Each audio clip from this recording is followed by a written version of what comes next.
वो जो रात में गिनती करता है।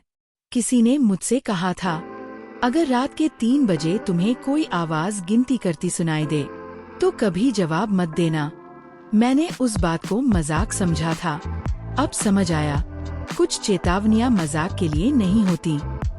मैं एक किराए के कमरे में रहता था। पुरानी बिल्डिंग, सीलन भरी दीवारें और रात में अजीब सी बदबू, जैसे कुछ सड़ रहा हो। पहली रात ठीक थी। दूसरी रात मैंने आवाज सुनी, बहुत धीमी। 1। मैंने करवट बदली, शायद पड़ोसी। फिर गिन्नी सुनाई दी। 2। मेरी आंखें खुल गईं। आवाज मेरे कमरे के अंदर से आ रही थी। मैं उठा। कमरा खाली था, दरवाजा बंद, खिड़की बंद। फिर भी गिन्नी चल रही थी। 3।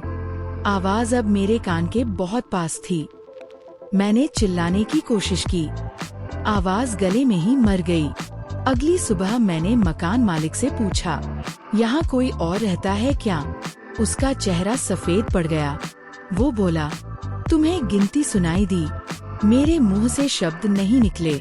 उसने धीरे से कहा, अगर वो 4 तक पहुंच गया तो तुम अगली रात यहाँ नहीं रहोगे। मैंने उसी दिन कमरा छोड़ने का फैसला किया। लेकिन रात आई और 3:02 पर और FIR 4 मेरे पलंग के नीचे से। मेरे शरीर ने साथ छोड़ दिया।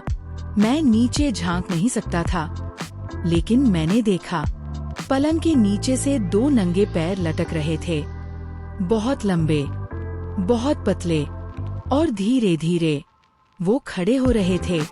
फिर आवाज आई, अब तुम्हारी गिनती है। लाइट बंद हो गई।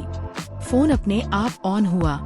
स्क्रीन पर लिखा था, 5 दिन बचे हैं।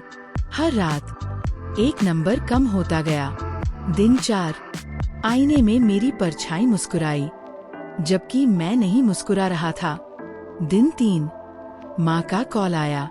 माँ 10 साल पहले मर चुकी थी। दिन 2, मेरे नाखून अपने आप उखड़ने लगे। दिन 1, कमरे की दीवारों से खून टपकने लगा। आखिरी रात, मैं भागा, सड़क पर, भीड़ में, लेकिन हर इंसान के होंठ हिल रहे थे। 1, 2, 3, सब एक साथ। अब मैं एक अस्पताल में हूँ।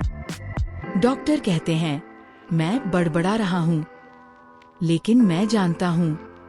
रात के 3 बजे मेरे बिस्तर के नीचे से कोई फुसफुसाता है। 4, और इस बार मैं जानता हूँ। 5 के बाद कोई कहानी नहीं बचती। आगे क्या हुआ? कमेंट, लाइक और सब्सक्राइब करें।